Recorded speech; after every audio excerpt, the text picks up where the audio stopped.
So Ashish is founder of Kalpa Vriksh, an Indian non-profit organization working on environmental and social issues, and also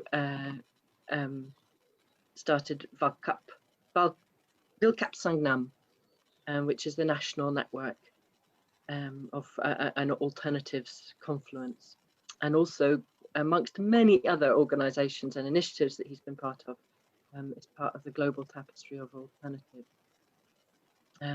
He's co-author of several books, including Churning the Earth, and co-editor of Pluriverse, post-development dictionary.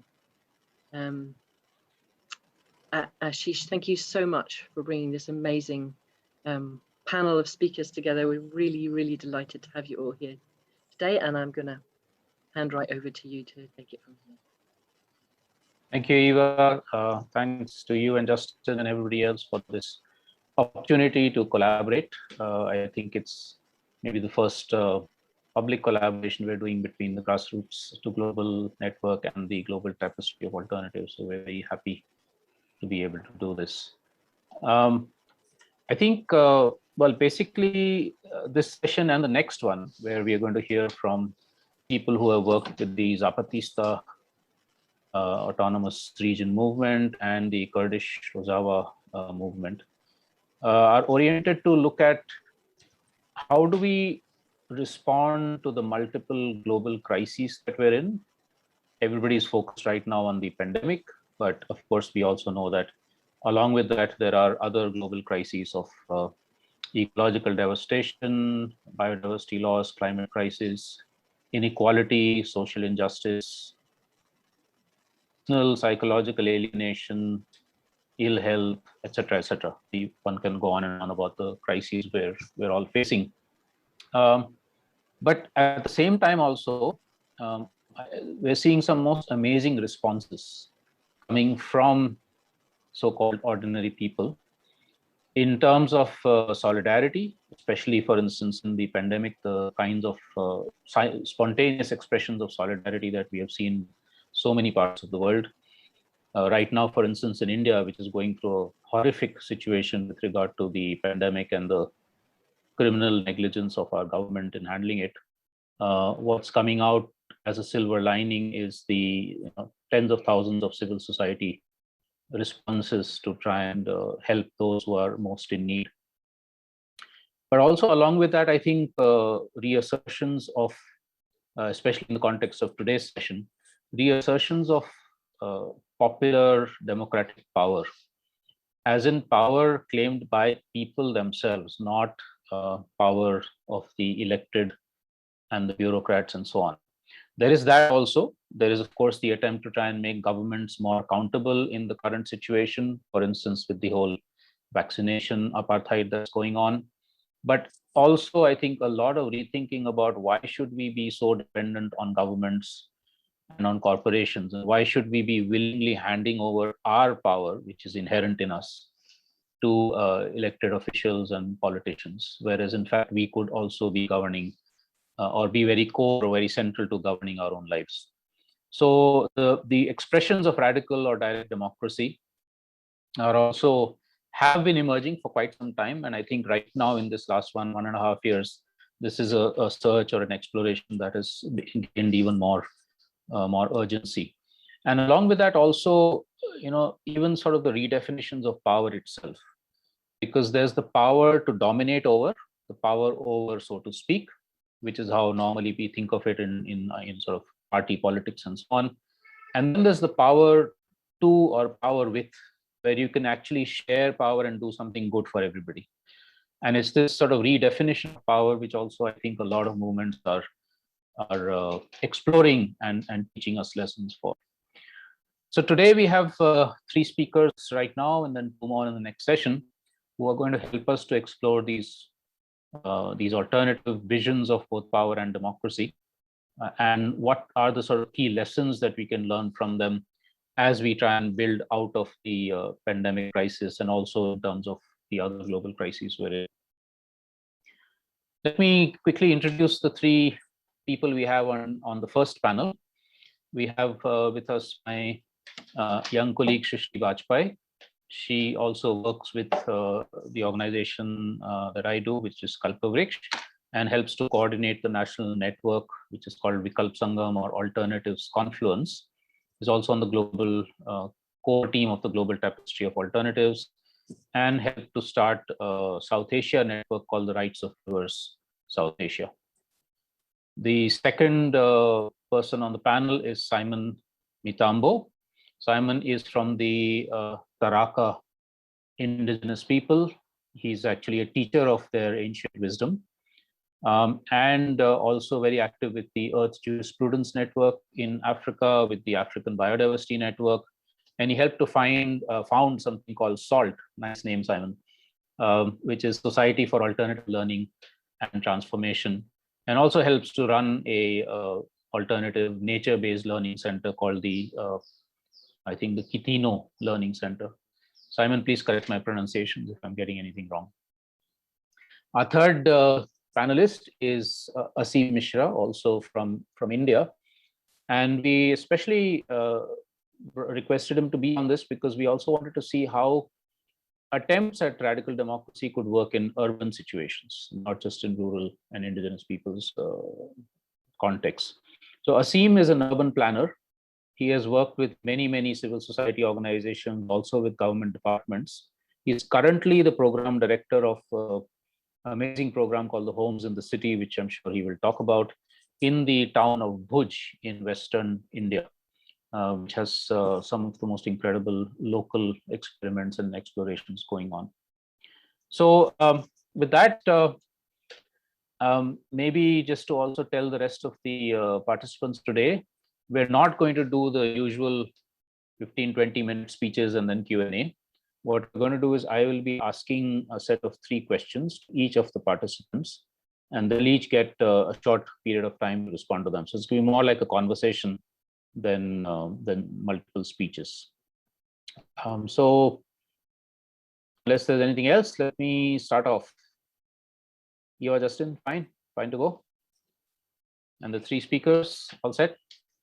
Okay, so the 3 questions I'm going to ask. The first question is to describe a little bit of your own work, and then the initiative that you're going to present, the initiative on radical democracy, or how you're sort of trying to, you or the initiative you're working with is trying to transform the local and regional situations.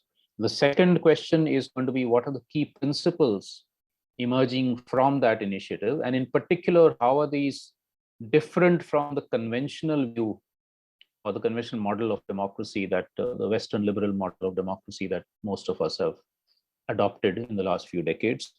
And the third question is, do you have lessons for the rest of us? So that's a local context you're working on or with, but then there will be more general lessons for the rest of humanity. And maybe you can help us to understand those. And in particular, through all of this, also try and help us to understand how do these communities build trust within each other, amongst each other, to actually create these radical transformations. So that's something that could be a sort of theme running through. Okay, first round, 7 to 8 minutes each.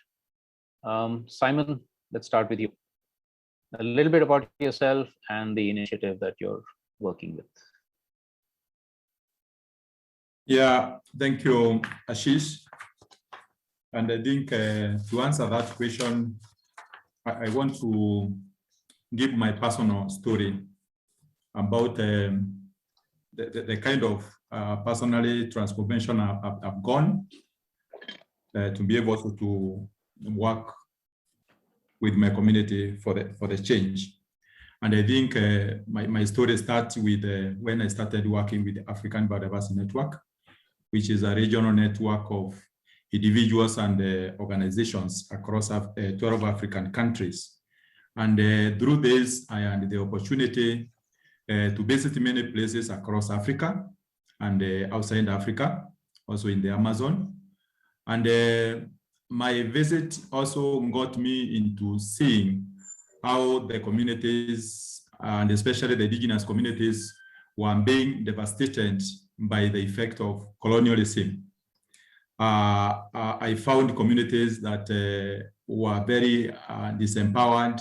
I found elders that were being stigmatized by the fact that they do not have the formal education and the knowledge that they had and no value to their communities. And everything was like these communities were dependent on what comes from the outside and what is brought to the community. And so it struck me a lot seeing all this. It was also part of my work, working with these communities across Africa. And in 2013, I enlisted myself to a course known as the Jurisprudence course. It is run by Gaia Foundation in the UK. And this course is very much about bringing the practitioners to the understanding and the following of the law of nature. Actually, it is based on a theologist known as Thomas Berry.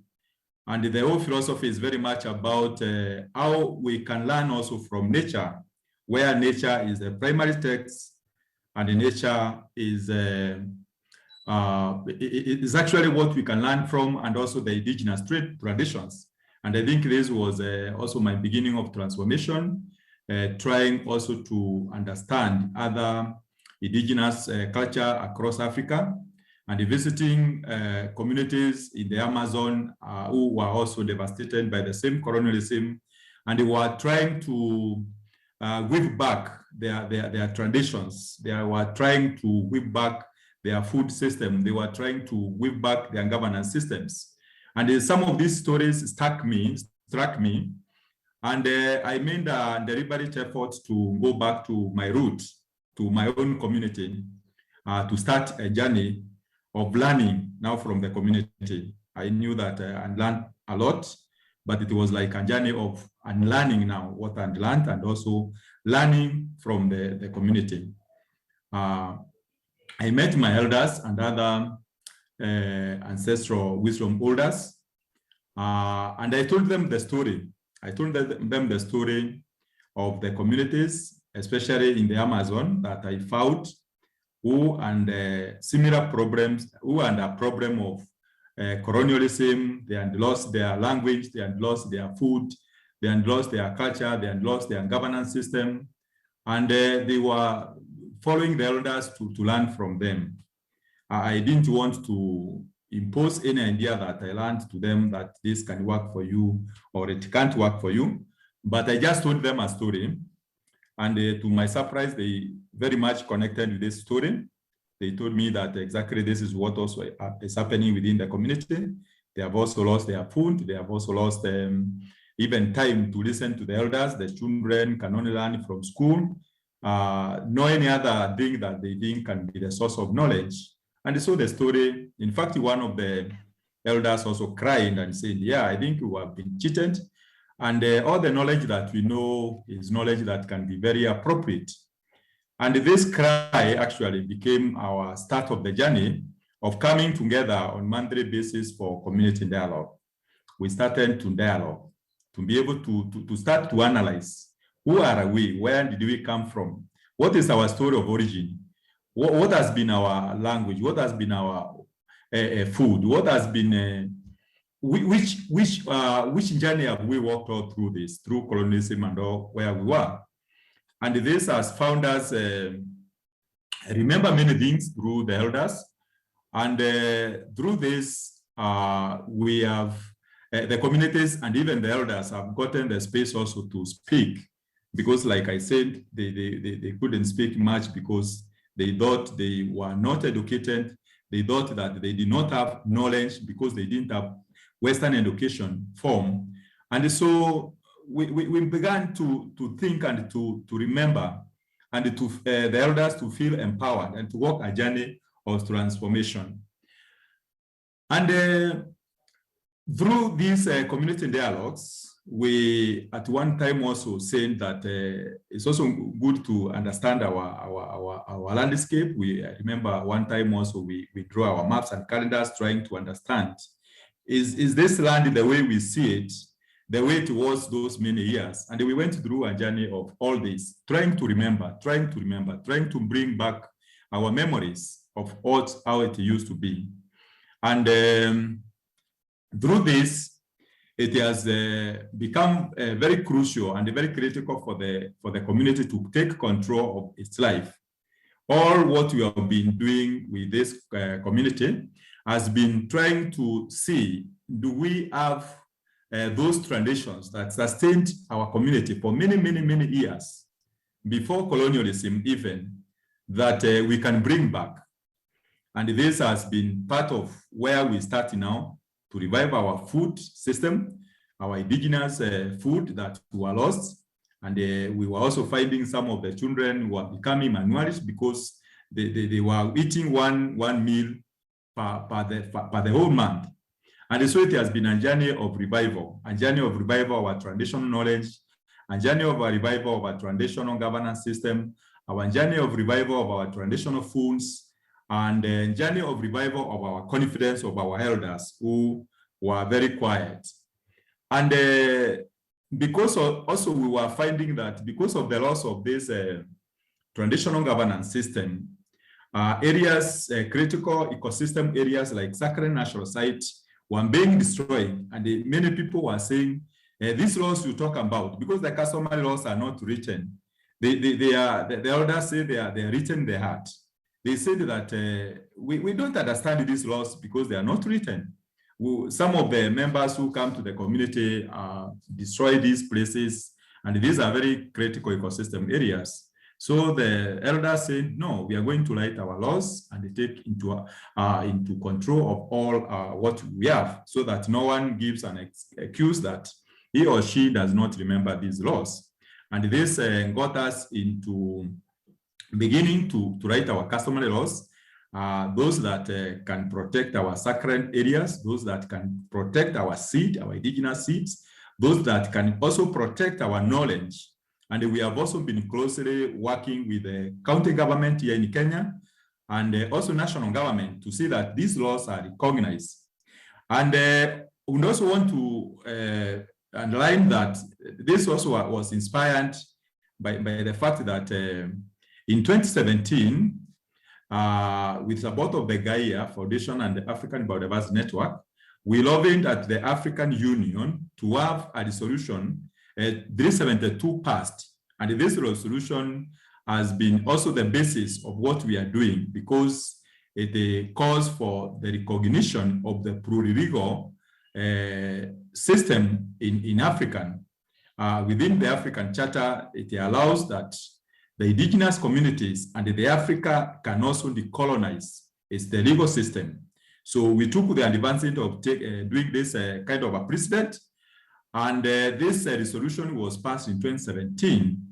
And it has become a pointer resolution that many communities now across Africa, that we want now to bring it down now on the ground and to see that the passing of the resolution is actually implemented. And successfully, I can also share the experiences of my colleague, the jurisprudence practitioner, Dennis Tabaro in Uganda, who have managed, working with the Bagungu, to document similar customary laws, and they were passed. And Anonymous was passed last year in 2020, that also recognizes those customary laws. Thank you very much. Yeah, sorry to interrupt, but you'll get another 2 chances to add more to this, and especially maybe in the next round, you can dwell a bit more on the traditional governance system and how it relates to formal Western notion of democracy and the lessons from that. We can come back to you. Also, if you look at the chat, I think there's some confusion about your websites for SALT. And if you have anything else, for instance, on the resolution, you can add the links in the chat for all the participants. Thank you. Let's move to Shrishtee. Shrishtee, over to you. Your 7 or 8 minutes. Thanks, Ashish, and thanks, Simon. That was a beautiful story that you shared, and looking forward to listening more. So I am going to share a story about a process from Central India, and it has been very inspiring for me personally, especially at a young age when there's lots of stuff that actually can bring you all down. There's something so inspiring happening, and you can listen to it, learn from it up close and personal. So it has been very inspiring for me, and that's what I'm looking forward to share today. I will share some slides so that also the participants have a chance to see some pictures from the region. This region is in central India, in a state of Maharashtra. But the region is a region of 133 villages recognized by people locally as their territorial boundaries, not particularly under the administrative boundaries, but what people locally recognize. Um, and I want to mention that this presentation is on behalf of this federation and collective where whose story I'm going to share, and also my colleagues and everybody who has been part of this collective collaborative learning process as well. So the region is, as you can see, not part of a larger district of Gadchiroli. Now, this is an interesting district in terms of that it has 85% area under forest cover, and it is predominantly tribal and Adivasi groups, indigenous people, and largely the Gond Adivasi, one among many indigenous peoples here in India. And forest has been integral livelihoods and part of cultures and spiritual cosmological relationships of people, and also that this region has been what is called as the red corridor, so also an armed resistance against the exploitation and appropriation of resources. One of the reasons of a lot of things that are unfolding here in this region and the set of transformative processes that has emerged is, one is that it is a region with the kind of the colonial legacy of community resource appropriation and the centralized governance has actually impacted the most marginalized, and this is what is also the context that sets for this specific region as well. That a lot of extractive projects have come about without really taking into people's consideration their lives and livelihoods or their cultures. And the picture at the background is indicative of one such biodiverse forest being destroyed for mining. And so this whole extractivism and economic growth model has really impacted these, and not just this, but many indigenous territories and local community territories who have been living here for many years.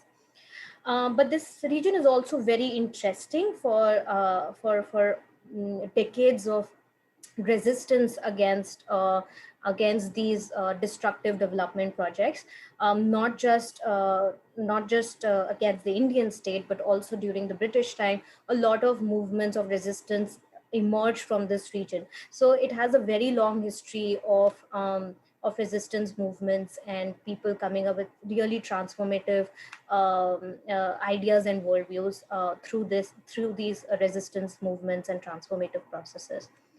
What sets the context for this region is that they have been struggling against a mining project in their sacred territories, and that is about 2 decades old.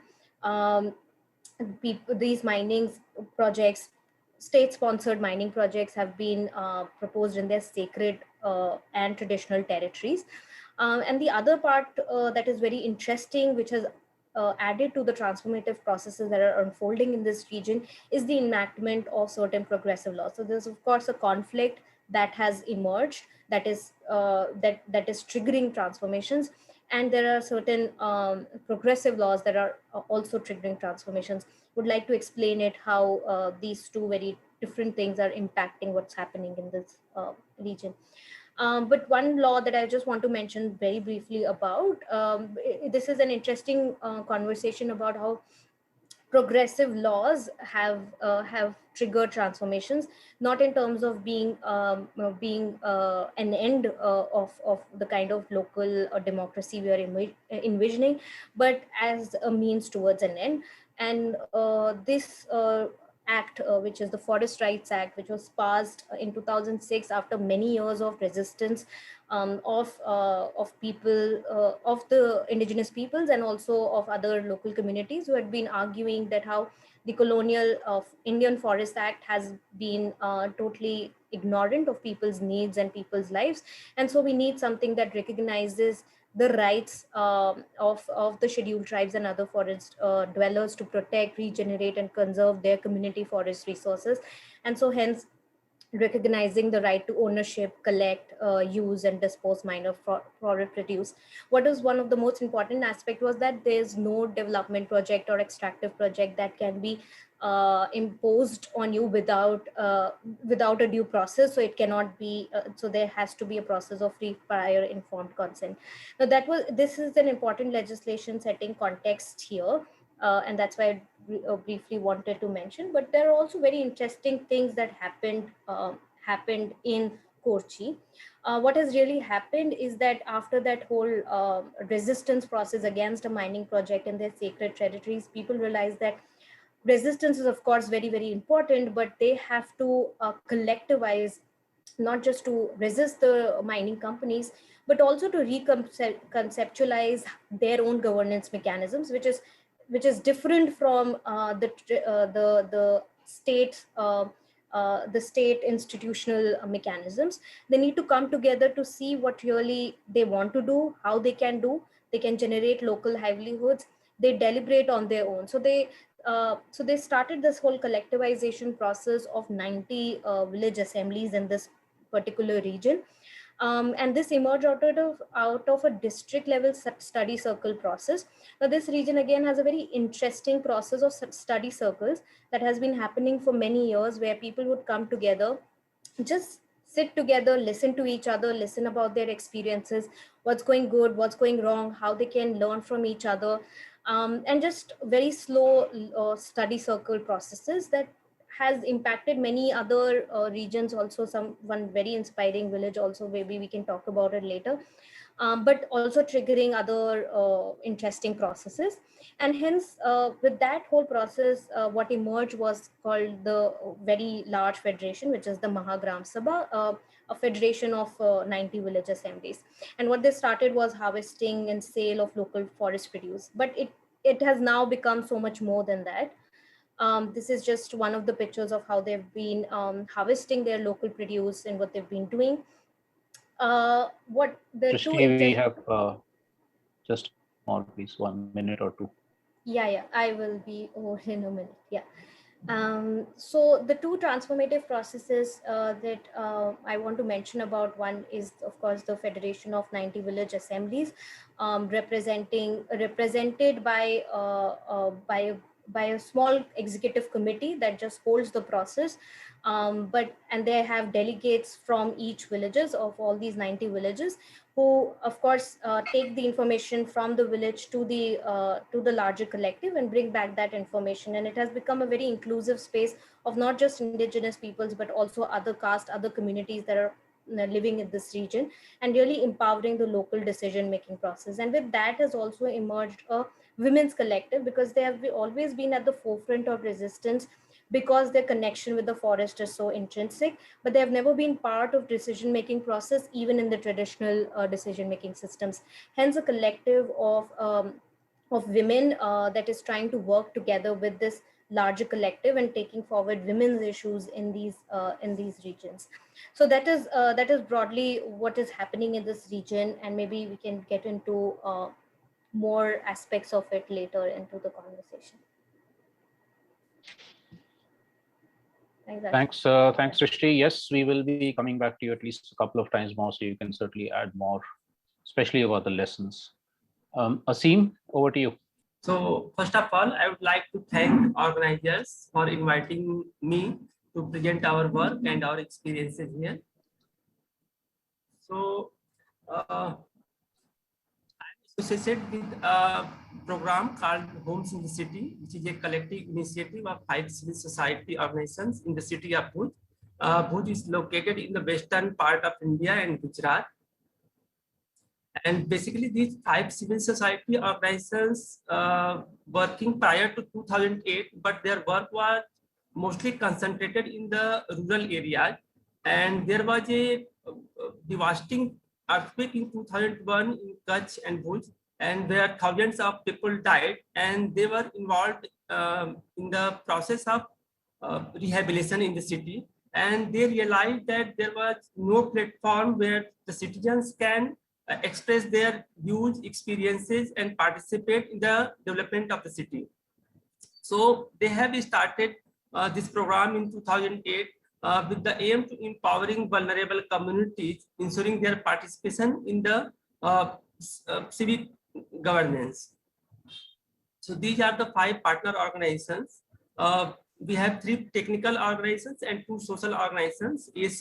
ACT works on decentralized water management. Narsala works on innovative building design materials and innovative things. And Sajivan works on biodiversity conservation.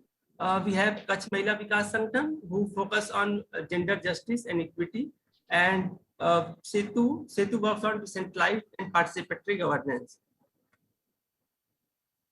And over the time period, there are various city-level collectives have been formed in this program, like Saki Sangini, a collective of 3,000 women residing in poverty pockets in the city.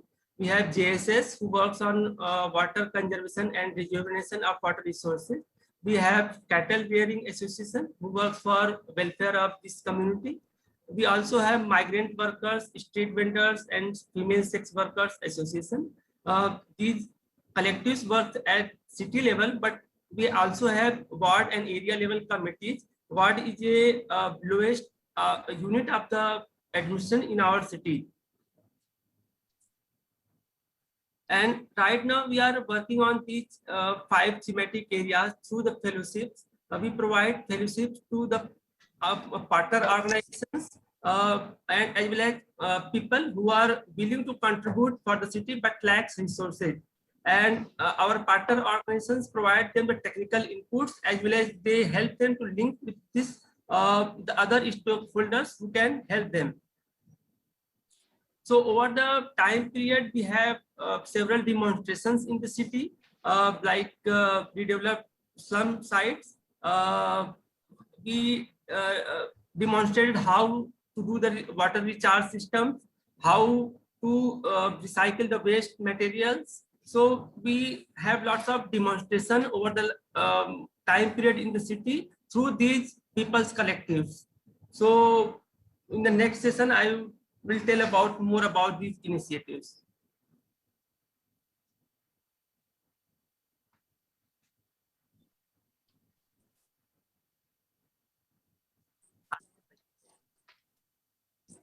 Thanks, Aseem. Are you done? Yes. Okay, good. You helped us to save time. So, but yeah, definitely we would like to hear, especially about the local governance part of it in the next round. Yeah. Okay, Simon, I'm coming back to you now. Maybe you can tell us something about what do you think is the sort of are the main ways in which the initiatives that you mentioned are different from the Western liberal form of democracy, and especially if you can expand a little bit on the local governance, the customary law and local governance part. You've got 4 or 5 minutes. Thanks. Yeah, thank you, Ashish, for the opportunity. Thank everyone also for listening to me. I talked about how we have worked with the community to document our customary law. And I was also saying that this is not only happening in Kenya, it's also happening in other countries like Uganda, Benin, Zimbabwe, and also South Africa, a number of other countries where we are taking this initiative. Why this customary law actually and how they are different, first of all, is also good for us to notice that the customary laws and how they are also different from the conventional law is that they restore the relationship with our land. When we get guided by the customary law, we actually say that they inherently recognize the right of other species. Because when you get into the governance systems of the way the indigenous and the local communities live, they acknowledge other species, which is very different from the colonial law. And so by documenting these ones and having them documented, traditionally, we say that they have been written in the heart of people. so that when you are born, you become aware of them and then you follow them. But you see, we are getting to a point where everyone wants to recognize what is written, and even our constitution says that where there is a contradiction between the written and the written law, the written one is upheld. So we are trying to see how we can also manage that. But the key characteristics is very much about they bring the relationship with our land and territories, and they also help us to live in harmony with our natural environment. And it is through this that we get the sense of respect and the care for all life forms, really, all life forms, the humans and also the nature, because they are not really tailored to look at the interests of the humans only, but also the nature. And for us is that a true justice and democracy must be justice for all Earth community. It's not only humans, but it's also for all others, Earth communities in general. Otherwise, it is not democracy at all. So this is what I just wanted to add on that aspect. Thank you. Thanks, Simon. Can I just follow up with a very quick question, if you can respond in a minute? What about issues of internal inequality? So when you have a traditional governance system, in many ways, it might be better than the one imposed from above, the so-called democratic system imposed from above, like what you've been mentioning, especially this thing about democracy, including all species, not just human beings, but, or sorry, the local governance, including that. But then we also know that traditionally, say between men and women or different genders and different sexes or age groups, there has been inequalities, sometimes very substantial ones. How is that dealt with in the current context? Yeah, there are many thoughts around, especially issues of gender, and also within the customary laws. To be sincere, my experience has been that these customary laws, if we go deep into the details of what they are, like giving an example of my community, I have seen that very internally, they define very complementary laws. Actually, what there is, and where I think the confusion sometimes comes, is that they define complementary laws. The inequality would come that they are complementary laws by each gender in terms of how they relate also within nature, and how they relate with the different power relations. And when I say complementary, that does not mean that we all have to be equal at the same time, but we play the role of complementing each other. And that is the beauty and the beauty of these laws. So for me, the inequality would be seen, especially when we want each gender or each individual to play the same role. But when it comes to playing complementary roles, where we are complementing one another, I think according to the way we interact with the natural environment and the way we interact with everything, I feel that it is all encompassing. Okay, great. Thanks. We could probe you a bit more maybe later on this. I'm going to switch over to Shrishtee again now. Shrishtee, I think one of the things you mentioned was that, or could elaborate more on is how do they define these 90 villages? Why these 90 and not another 20, or why not 20 and why 90, etc.? Like, as far as I know, they don't follow the current conventional political boundaries. They have their own way of defining a territory. So maybe a little bit more on that and the governance aspects, and especially what is the role of youth in all of this? Yeah, so you're right. Actually, the territory is of 133 villages, and these 133 villages are traditional territories. We still have to explore more on terms of how many years ago it was defined, but it seems what people have been telling us, it's not documented, it's all in oral, or it's just in people's memory of what they remember, is largely that these territories are defined by the forest, the kind of the forest, the vegetation, all culturally they are similar. So even within these 33 villages, there are smaller territories and there are smaller clusters also. So there are smaller, what they call as ilakas. It could be smaller zones of villages maybe. So further divided into 30 or 40 villages, and they are of a specific clans. So there could be like 7 clans who worship 7 specific totems or gods, who form one particular ilaka, so to say, a cluster. And then there are others.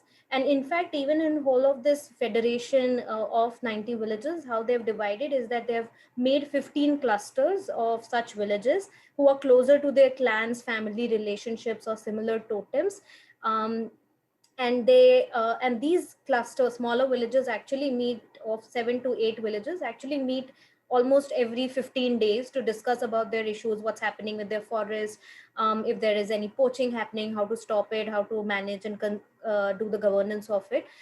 So they in smaller units meet all the time, and the larger assembly meets every month, and all these delegates meet every month and go to a common smaller office that they have built up in the town of Kochi.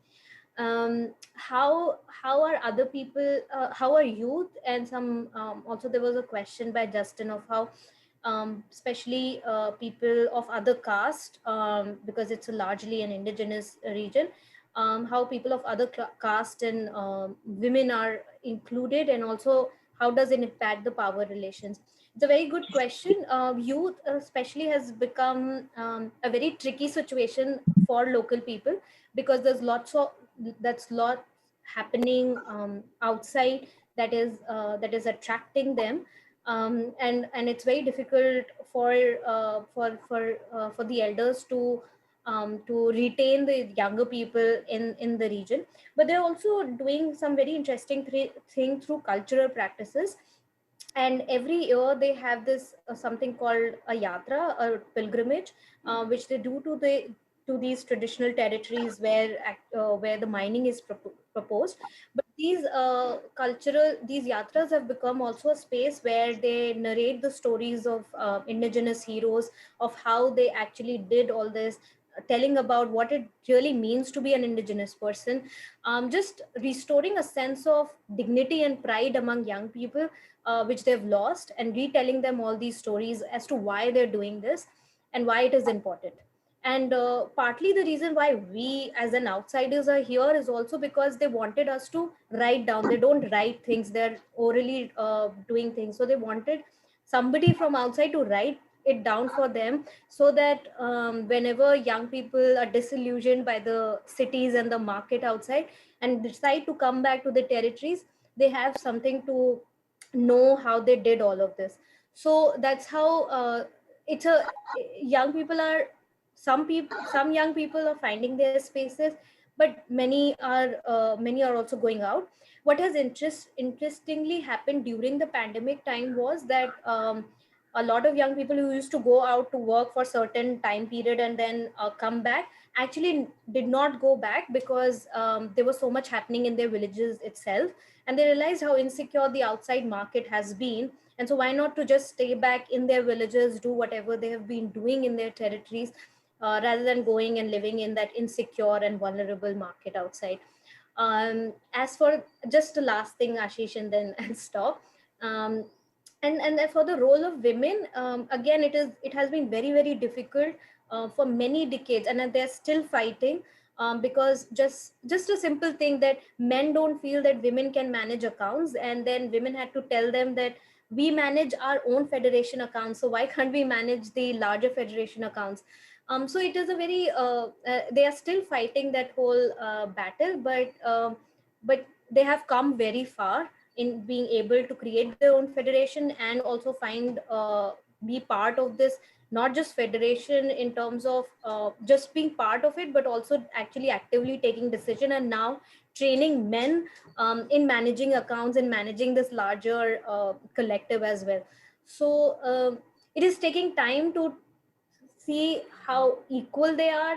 It's still not so, but there is a lot that they are going through, and they've come so far, and they're able to assert themselves, which is so amazing to see. And possibly I'll share a video, a collaborative video that we have made, and people can look at that also to hear their voices of what their worldviews are and why they're struggling.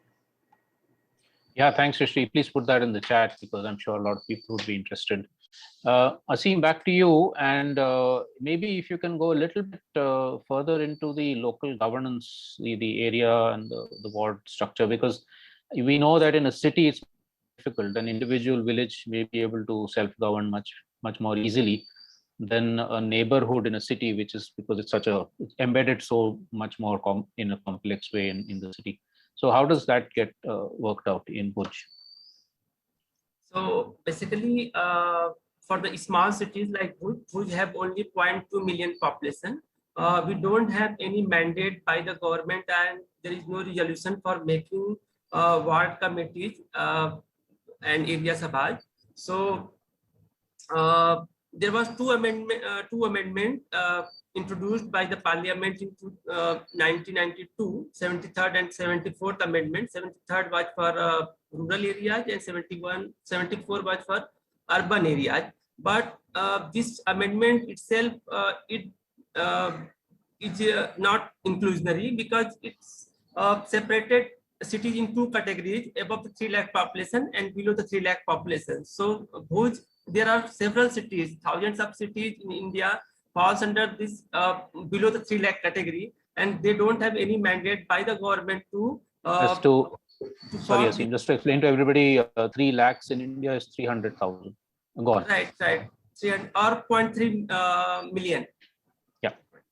So so there is large number of cities falls under this second category, and there is no mandate by the governments, and people are not aware about these structures, how they can work for the development of the city and their areas, because we never enjoyed this kind of small committees and work for the cities. Basically, India is known as the world's largest democracy, but unfortunately here the role of citizens limited to just cast their vote and elect their representative. Rest of the time we just see how the government is making policies and implementing to us. Hardly here any say of the individuals or citizens in the policy level matters. So what we started in Bhuj, even it's below 0.3 million population, we have wards where we have ward councillors, and there are different areas. So we have divided one ward into areas having 1200 to 1400 households, and each area we have got some representative. In each area there are some people who are active and doing work for welfare of the society for their areas. They are very active. So we have identified those persons and formed a ward committee. In each ward we have 15 to 16 areas. So in this way we have found 2 to 3 people, and we have found ward committees having 15 to 16, 15 to 20 members. And in Bhuj we have 4 ward elected ward councillors. So they are included in the ward committees. The ward committee meetings are chaired by these one of these senior most ward councillors, and they discuss their issues in the ward. So this culture has started in Bhuj. It took quite a long time, about a year, to discuss the issues. Then they started planning for their wards. They are preparing ward development plans every year, and they are submitting it to the municipality and trying to get amount or financial allocation for their wards as per the identified work by these area and ward committees. So this is the way through which we are working here. As we don't have any legislative support to this work, we are informally doing this work in Bhuj, and through the pressure of these citizens, the response that we are getting since last 2-3 years is quite good.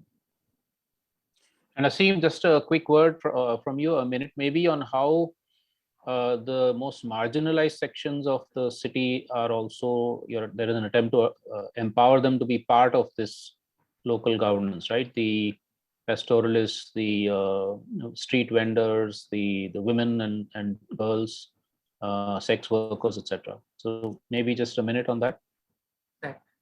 So basically, this HIC program is focusing on marginalized section because middle class and upper class already have some say, because they comes from the elite section and they can influence the policy maker, decision makers in the city. But the most marginalized people like street vendors, homeless people, sex workers, domestic workers, cattle rearers community, they don't have any say. This is basically because they are poor, not only poor, but they mostly residing in the informal settlements. They are residing on public lands and they are supposed to be enclosure as per the government rules. So whenever they go with their issues to the municipality or any officials, they do not listen them. So we have started them mobilizing and collectivizing.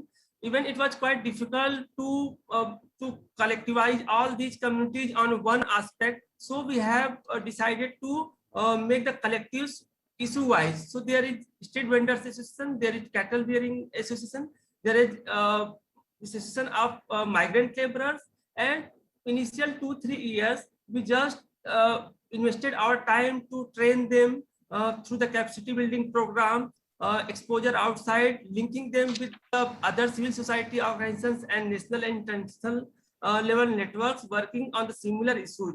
So after some time, when they get to know about their rights, their entitlements, right now they're coming forward and demanding and directly talking with this municipality and politicians, formally and informally, and they are trying to access their entitlements, and some extent gradually they are able to get those entitlements in Bhuj.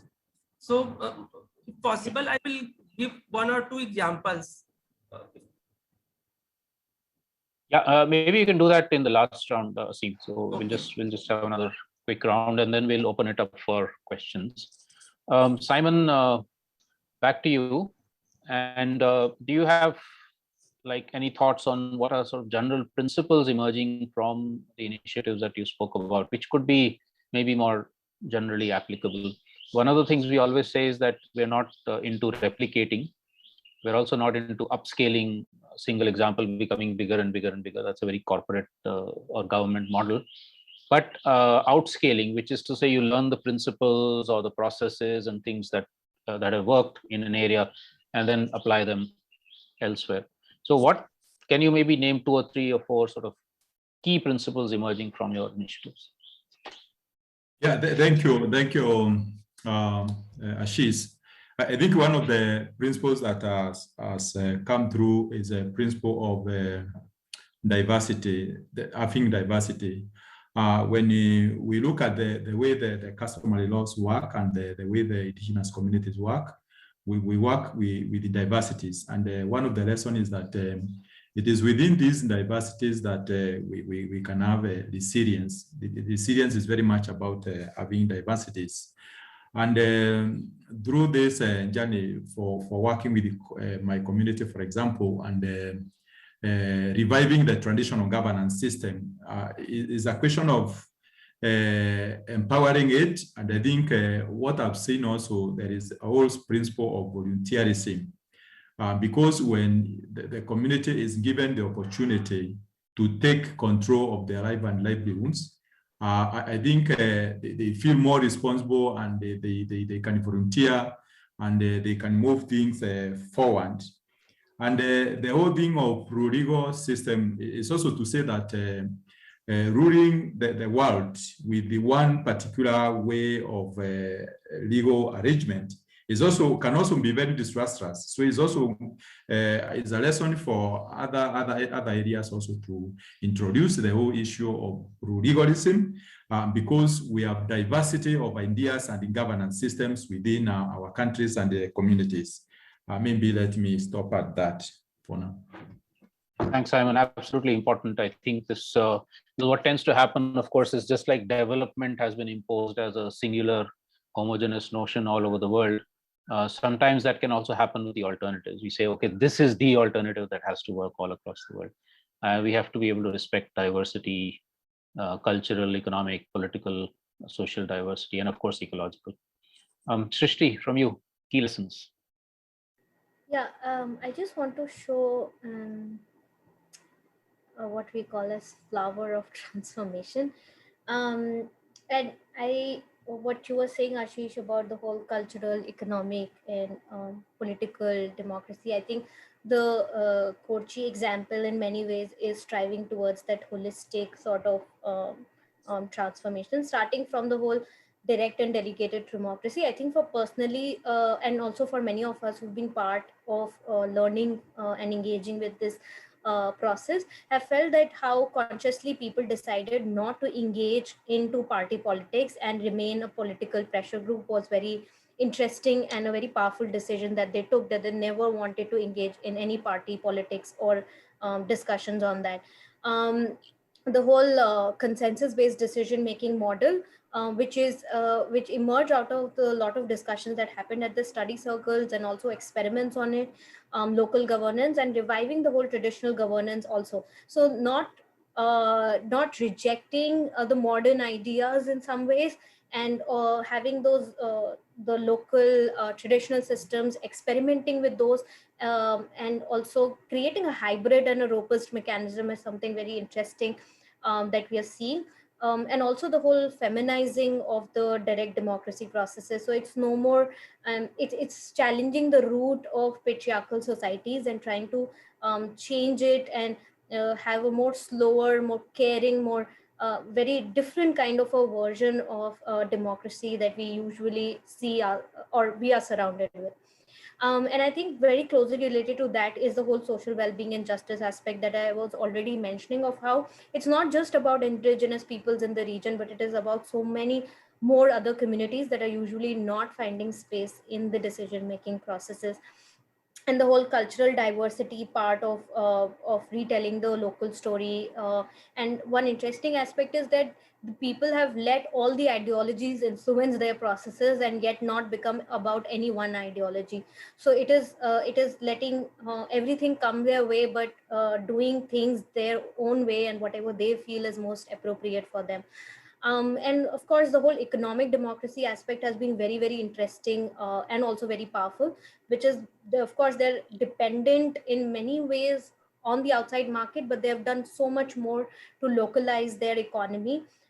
They're countering market forces in their own way. And of course, the powerful centralized forces like the forest department, and asserting the dignity of labor. They've been able to reduce, I was telling earlier, the out migration part, and have been able to at least reduce distress migration, and the economic empowerment of the local village assemblies. So with the whole of that, of course, what is holding up together is their sense of connection with the rest of nature, which is why they started whole of this movement, that they wanted to protect their traditional forest and their territories. And all of that has actually revived their sense of belongingness even more. And at the core of it are the values that are holding all of this together. It's what Simon was also saying about the diversity, about the respect for rest of nature, about the respect for different beings and community, on justice, and also joy for life. They celebrate so much. They have lots of fun also in their pilgrimage. So it's just a general joy for life and respect for life that is, I think, at the core of a lot of their work and their values. Thanks, Shrishtee. I think a lot of people are going to be interested in that flower of transformation. So I have put in the chat for everyone the document which contains that and describes also the principles emerging from many of India's examples, including what Shrishtee spoke about. Aseem, some words from you on, you wanted to say something more about the marginalized section, but also any key lessons that you'd like to share with us. So the work which we are involved right now have lots of key lessons, and some of them are also able to influence the policies here. Like we have a study in Bhuj that if every household in slum is allotted 65 square kilometer land, there is possibility that a large Aseem, 65 square meters, right? Not kilometers. 65 square meters, yeah. Okay. Yeah. So if they would be allotted that much area, it is possible that a considerable amount of public land can be released in the city for the public purpose, and we have demonstrated it by redeveloping a few slums here, and we have introduced designs so that these neighborhoods can become safe and self-reliant for its water requirements, its energy requirement. We are also collectivizing people to manage this infrastructure and resources created in these neighborhoods in the coming future. We also have a study and plan if the entire city can be divided into 1 square kilometer patches, and in each patch, if you put one deep borewell or recharge plots, it is possible that the Bhuj city can become self-reliant for its water requirement. We are also working with the cattle rearing community who are in the periphery of the city, so that they can provide the milk supply to the 100% citizens directly, rather getting milk hundreds of kilometers away from the city, which are mostly managed by the multinational companies. So these kind of things we are doing here. And from our experience, it is quite evident if the community is empowered and they are equipped with the information and they know about their role as a citizens, as a member of collective, they can become the change maker in our cities. But the problem here is that once the community is empowered, they start demanding for the transparency and accountability in the system. And wherever the system is corrupt from top to bottom, neither bureaucratic system nor the politicians want to empower the people. Only civil society organizations are doing this work and facing the consequences for that also. But there is no other way. I think we keep mobilizing, collectivizing people, informing them about their rights and entitlements. And it is possible that in the coming future, they will become part and parcel of the formulation and implementation of policies and schemes. Okay, wonderful. So I think we've heard some fascinating things from our three panelists in the different parts of the world and different economic, cultural, political, ecological, social contexts. I have been seeing a series of questions coming up in the chat, which I've not been able to keep track of. So Justin and Eva, if you can please help us with tracking those questions, and either we can ask the person themselves to speak, or otherwise if you can repeat the question, please.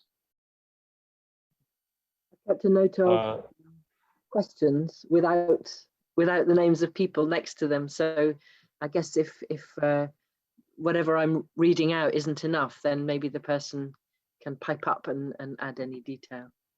Yeah. The first one I've got is, assuming all these initiatives will need funding, and these are difficult times for funding of any sort, how feasible is the scaling of these initiatives? And that's for any or all of the speakers. Okay, question of scale and funds. Who would like to take that on? I think I can start.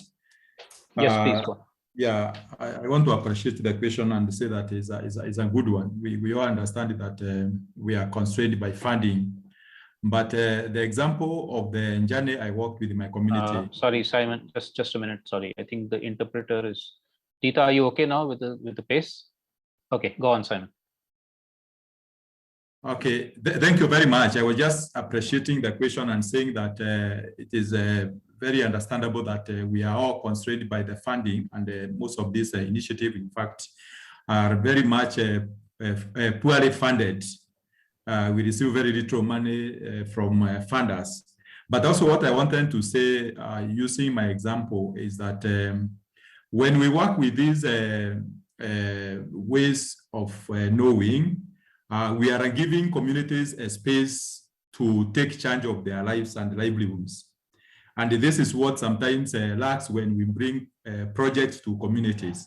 We come with ideas that we want the communities to apply. But here, we are working from within the communities to tell them that they know what they know is important and is knowledge that can contribute to everyone. So this is their responsibility. And for my case, I used also the traditional governance systems like the clan. the community already know how these clans have been working. So it's a question of trying to validate and to uphold that this can work, and then the community would work with it.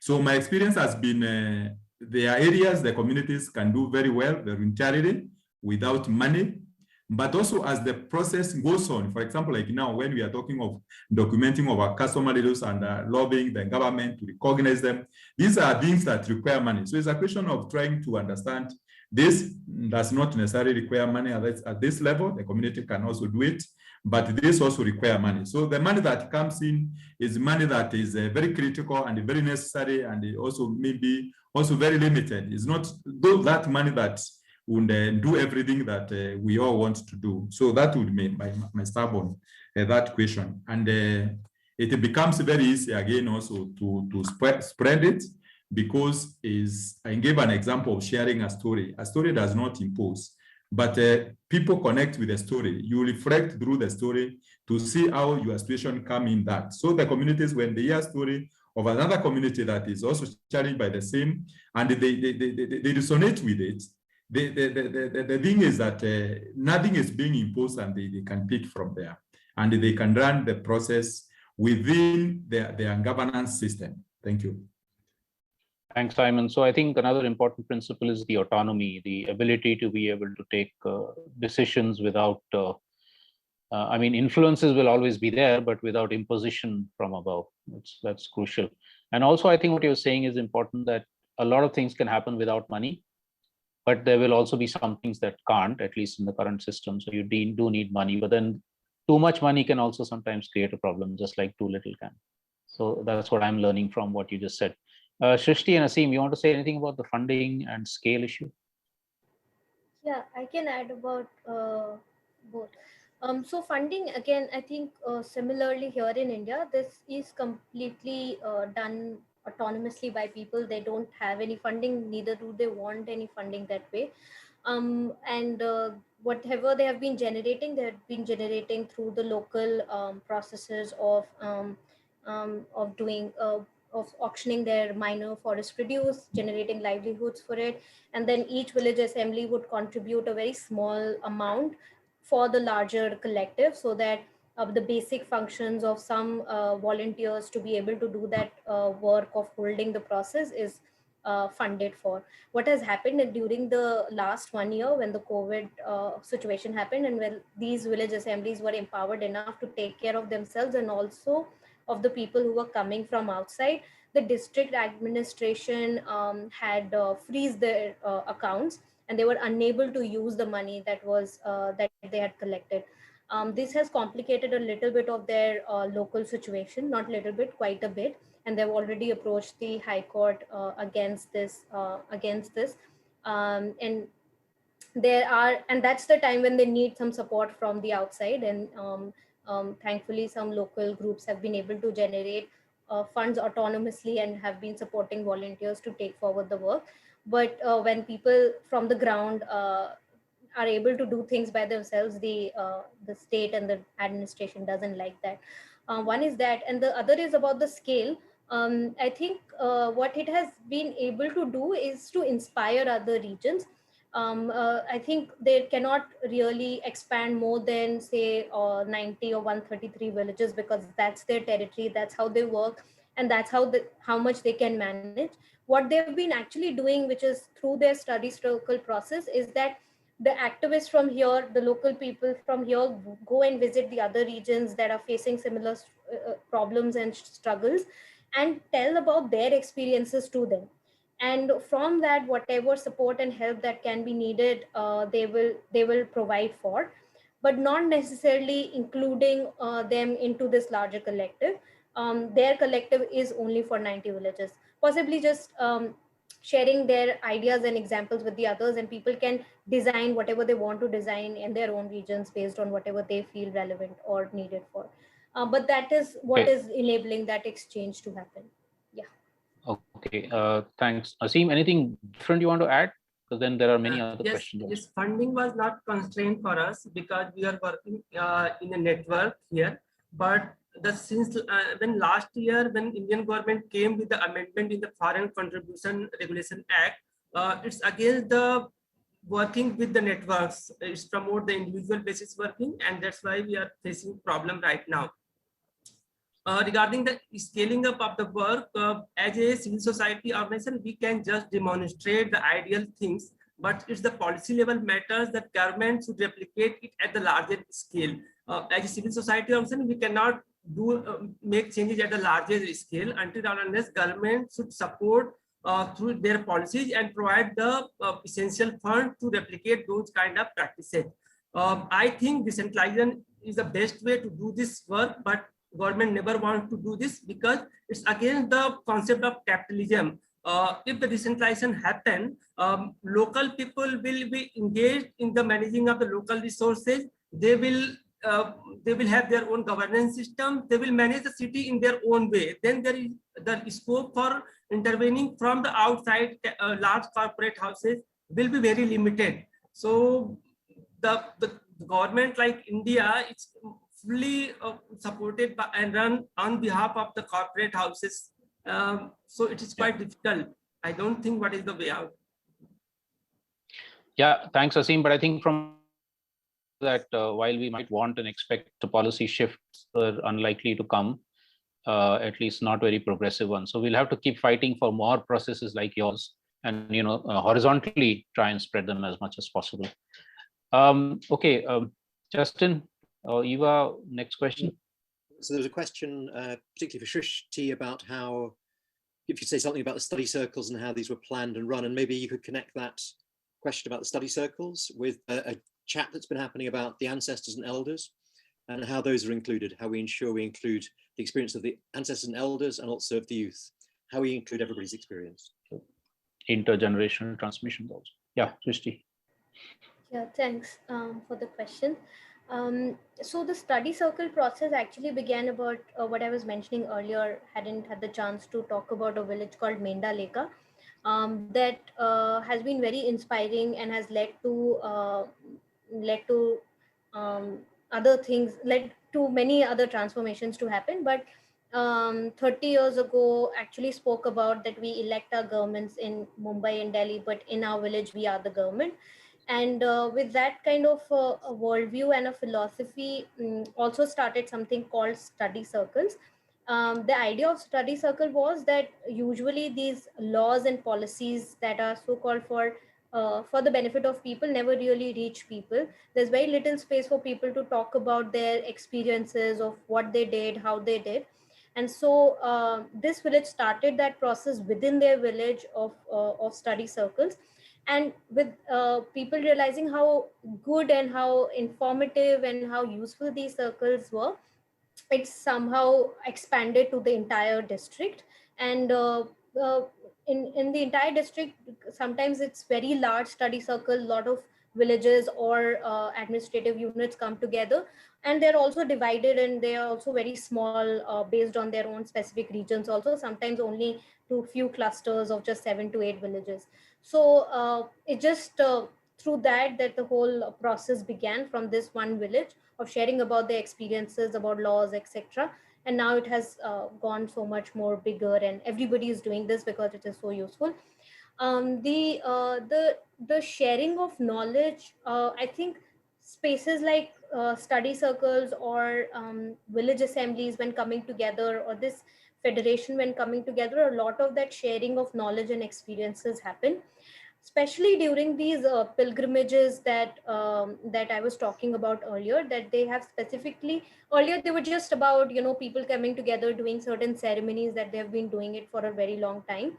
But with the changing time and also the kind of imposition and cultural appropriation from the outside forces people were facing, they felt that this space has to be used so much more robustly.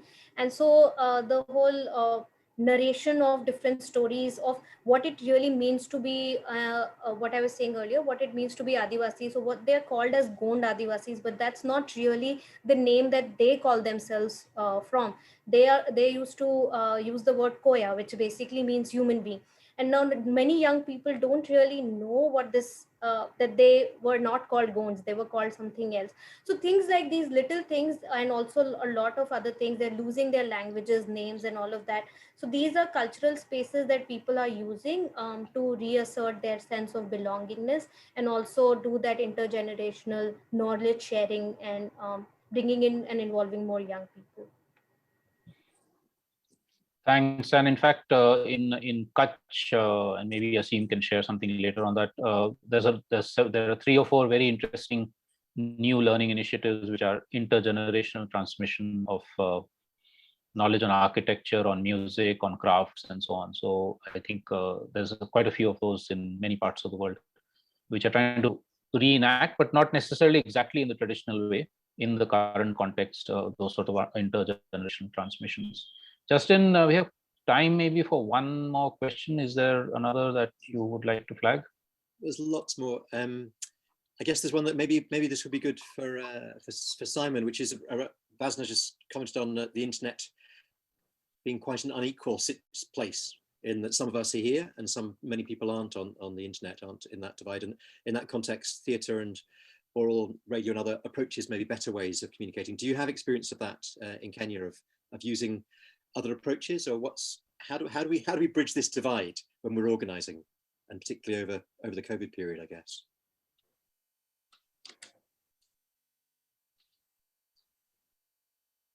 Sorry, Justin, my internet was a bit shaky. I didn't get the full question. Sorry for that. It was a very simple question, really, which is just about how does the internet impact on organizing when we're trying to organize wider than just the immediate community, when we're trying to bring other people in, we're trying to across scale, or whatever the word was that Ashish was using, but we're trying to reach people rather than simply those who have internet access contacting. Is theatre something that communities use? Is music? Yeah, okay, thank you very much, Justin. It's a good question. I think just like many parts of the world, I think the internet is impacting quite much now. In fact, recently faced with the COVID-19, where there has also been lockdowns, especially here in Kenya, and the curfews. It has also become very imperative that we begin to see how to use some of the internet and the online communication.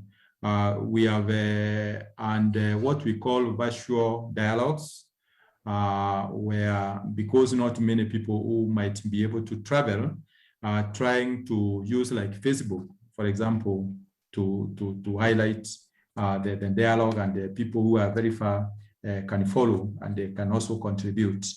So internet generally in Kenya is not very bad.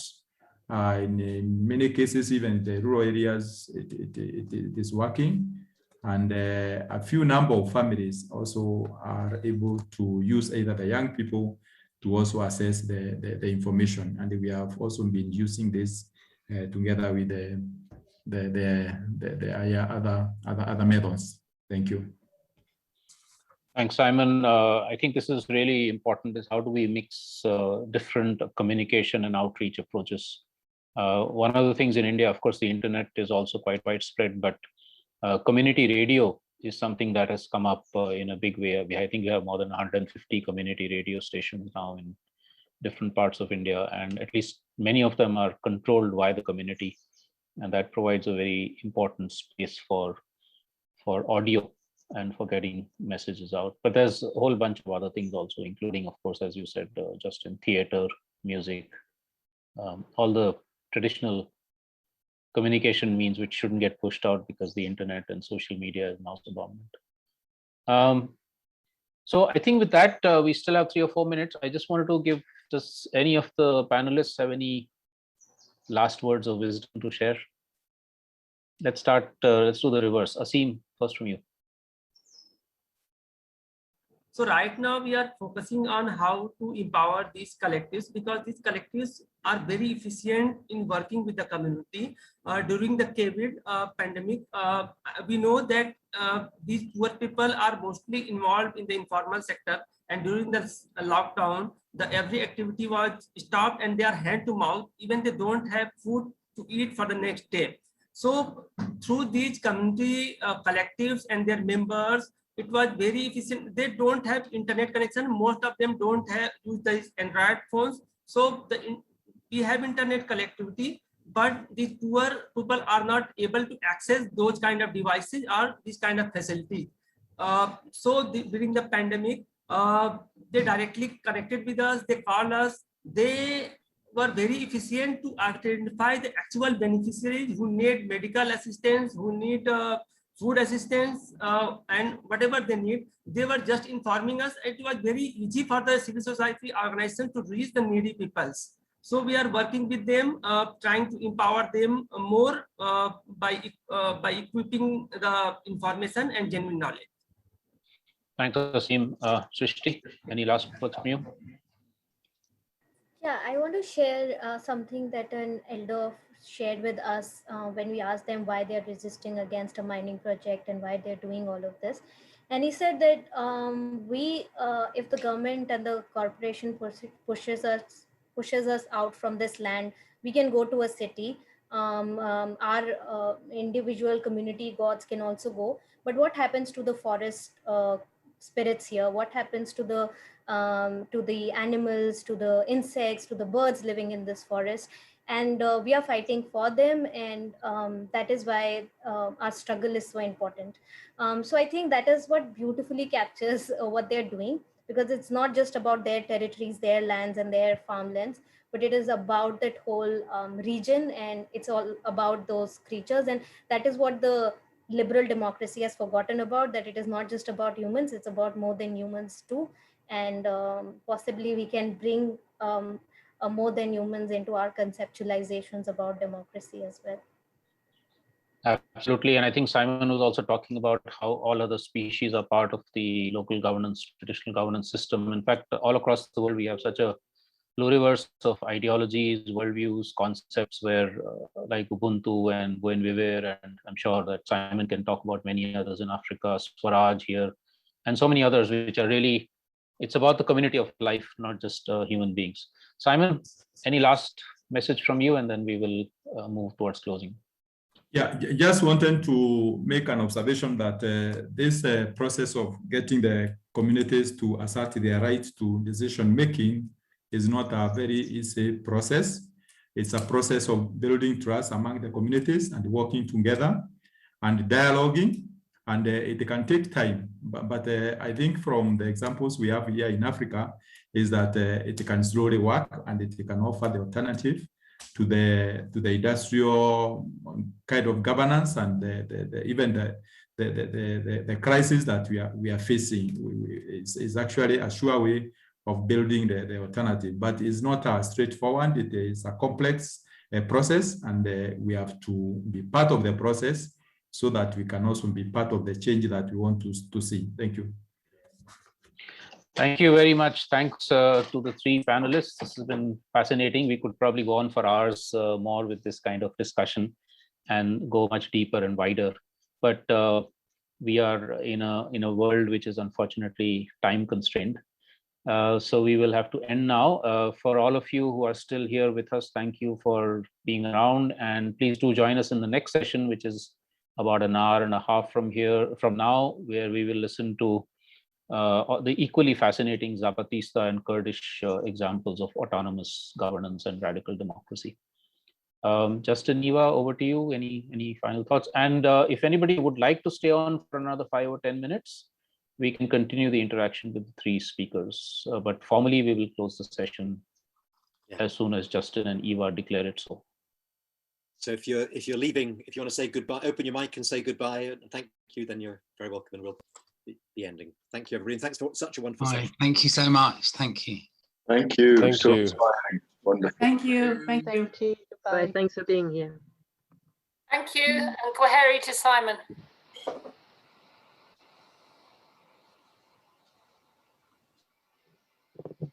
So can the three speakers stay on? We'll just see if somebody wants to carry on interaction. Justin, I know, had a lot of questions to the three of you. Yeah, well, I'm going to chase all of you afterwards, so I don't necessarily need to be the one who asks any questions. If there's anybody who wants to ask something now. Shrishtee, you want to respond to that one? I thought The it's red belt. Oh, it's safety issues. Alternative process in Kenya. Oh, okay. yeah. Also fraught with physical violence and threats. Yes. Yeah, I think the whole issue of the safety and security of activists on the front lines is a really big one. We know from studies that 3 or 4 people get killed every week, probably more that are not known of, just in defending their territories and lives from extractive industries, from governments, from all kinds of mafia, etc. And it gets very so that is a huge issue. And it gets complicated, doesn't it, Ashish? It's divide and rule is used, so that it's not simply government coming in or a corporation coming in. Divide and rule is used to turn people against each other, and that's where it gets really. And that to me is what, Simon, you were talking about, the trust building, and that being hard work, and that seemed such an important point. Building trust within a community and between communities is the really hard part, to not be divided from above, which is what they're always playing at. Yeah, turning you against people next to you. Yeah. So yeah, I think we're all just here because we want to be here, but I think we could probably end the session unless somebody has something burning, in which case then do ask. Just to follow up very briefly on my question, if Simon could answer, like in the realm of alternative community building, or alternative decision making in particular, in your experience, Simon, is it also always sort of accompanied by this more the struggle, this resistance that has to be there with this constructive action? Are there people who are actively entangling with the government, using civil disobedience or other forms, or how does that relationship between this reworlding on the one side, but also fighting against the existing unworlding that is being done from above happen? Yeah, that's what I was thinking of. I think it will depend on the strategy maybe one wants to use. What I see sometimes, especially when we lobby at the local or county level here in Kenya, because we have two types of government. We have the national and also the county level. And of course, the county level is where most of the community dynamics happen. And that is where mostly we are focusing this. You find that the dialogues are very, very useful, because when you dialogue, and again, we are talking about protection of the ecosystem, because mostly it's just to recognize that the way we destroy our natural environment and the way we fail to reconnect with our land and our ancestral wisdom, we are losing a lot on that front. And when you begin to dialogue, I think it becomes clear to everyone that this is going to work for everyone, because these areas are areas, and given the pandemics, and also what we have also seen is that given also the pandemic, it is also helping us to open space for the discussion, and so even the government is also keen to listen to new ideas. So there are levels you might want to apply the dialogue and the public relations, but there are also cases that you have to go to court and to force things to happen.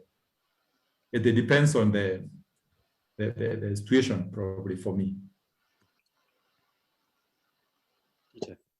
Thank you so much. This has been amazingly beautiful. I'm really full of gratitude for all the work that you're doing. It's just so beautiful. Oh, I'm getting quite emotional.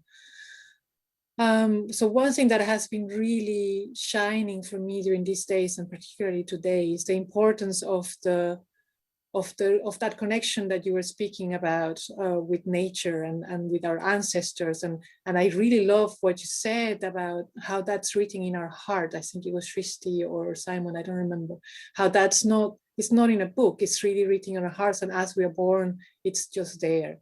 And in the culture I live, that's gone. I mean, that I'm sure it's still there, but it's not we have a bit of a broken, or I have in my history, a broken cosmology. And I'm wondering if perhaps Aseem, I don't know if you're still here, or Shrishtee, you as well, that that also have so much interaction with parts of and you, Simon, as well, of cultures, parts of the people who are not born in that. Is there a way that you've seen where that kind of, we can get inoculated again with that part that I feel is kind of has been removed, that I feel it's crucial for a new type of politics? Yeah, that's a very good question. And my experience is that, and maybe also to say that the philosophy is that when we are born, we have that potential to learn. And what actually has happened everywhere, pre-industrial, all of us who are deeply connected into nature, even Europe and everywhere. Pre-industrial time, we were all just living in harmony with nature. But along the way, we lost the track, and we found ourselves in this kind of a situation. What I see from the spiritual point of view, everyone inside him or herself or herself, I think there is that potential to connect. I think sometimes maybe I may not be right, but also the way we get schooled, the way we get to be introduced to thinking, and the way we have tended to ignore these natural laws and make our own laws, actually, because the philosophy is that we are born in inherent law. There is a particular law that we find ourselves, just like other species, and we are expected to swim through that law so that we can live in harmony. But we make our law that disconnect us from that big law. And this is the problem. But what I can say is that inherently, there is potential and the capacity to connect if that time comes, wherever you are. And even those who have disconnected, like my story of getting back to root was a story of reconnecting myself after having been disconnected. All of us disconnect and we can connect. Great, thank you, Simon. Devanshi, did you want to ask your question? Yes, thank you, Justin. My question mainly was on the first response that Simon had given to the question about how we can sort of navigate this move toward reclaiming the traditional knowledges and the knowledge of our elders without falling into the trap of those internal inequalities which have sometimes existed in these same traditional knowledge systems. And a bit more on how that intergenerational conversation can be had, and about how unquestioningly can we take it, and if we need to be critical of it, just how much exactly, because I mean, if there are some notions about, say, gendered inequalities, or some notions regarding sexual minorities, then it also has a lot to do with the entire vision. I mean, I feel that it impacts the whole thing. So just something more about that. I think maybe Shrishtee can also add more on that, because she already mentioned about how also the internal gender issues are being taken care of. But Simon, go ahead. Okay, yeah, I know, Ashish, you asked me that question. And it's a question I've been struggling with walking through this journey. But one of the lessons that I've learned is that these internal inequalities are in all knowledge systems, whether in our indigenous knowledge system, whether in our Western, whether in our regions, we all find these internal inequalities. So I think for me, that may not necessarily construed to be maybe an excuse, but it's a question of recognizing, but also from the way we have done dialogues. If we go deep into these dialogues and into deep understanding of some of these cultures, you find that, like I said, they are very complementary. And the levels of complementary, sometimes if we don't deeply analyze them, they might also even look also like part of inequalities anyway. And so this is my view about this, but I think where the inequalities are everywhere, and we can always deal with them. They're in our churches, in our religions that we attend sometimes, and even in the modern whatever, in the conventional, there are also inequalities of different nations. So this is my take on this. Shrishtee, you want to add anything more from what you said earlier? Yeah, thanks Devanshi for the question. I think it's a very useful one, and some discussions have also, we also asked some questions like these to people when we were asking about how certain priests in the village had knowledge about certain ceremonies, and that knowledge was never shared with the others in the villages. And we felt that is that an unequal sharing of knowledge, and for them it wasn't like that, because sometimes of what they gave was a bit of a convoluted response to it, but it was interesting because what they said was that sometimes certain knowledges are useful not to have, and it disimbalances the whole knowledge system. So there are certain, but what we've gathered from our conversations with people is that nothing is static for them, so everything is changing. So even if there is something that is there for many years, like discrimination against women, and them not being part of decision making process, they realize that that is a problem and things have changed, and so they need to change these systems.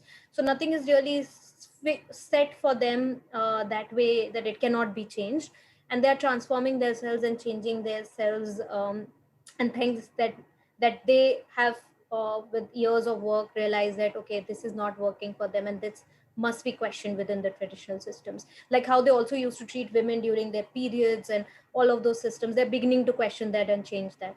So I think the biggest learning and the value or the principle is this, that nothing is static for them, things are changing continuously.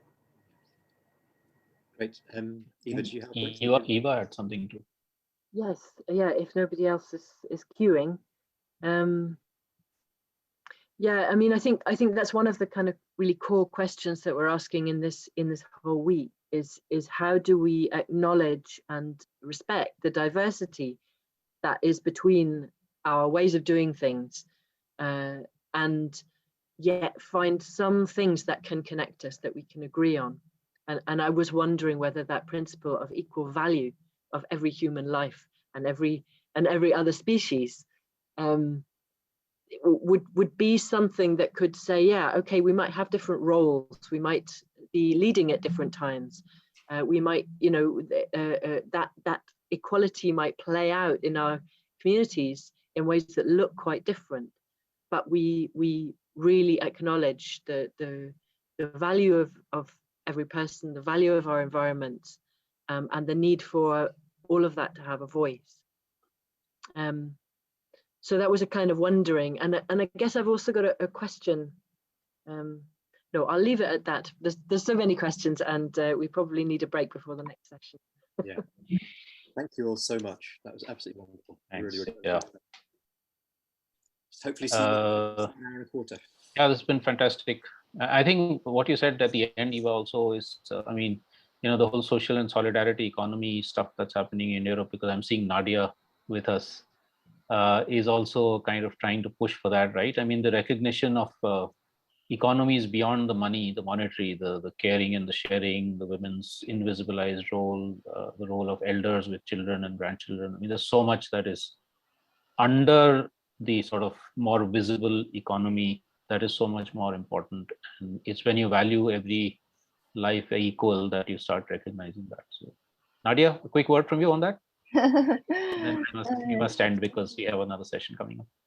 Yes, exactly. And I'm also very impressed with the Kalpa bridge, with the radical ecological democracy, with the flower, because I think that's also very useful to, as a sort of system of principles to look at, which is really what somebody has been saying now. I mean, we need to look at the local traditions, and it's so important for them to reflower, and at the same time have some kind of something which we can all agree on, and the way that the people in India, the Vikalp Sangam people, have sort of connected on this and have come up with these principles such as economic democracy, etc. These 5 principles. I think that's very useful, and it has an intercultural resonance for me. So thank you also, Ashish, for this, and everybody else. And thank you for this seminar. It was very useful. Thank you. Great. Thank See you all you very shortly. much. Lovely to Thank see you. you. All right. See you all very shortly. See you soon. Bye. Thank you so much. Bye-bye.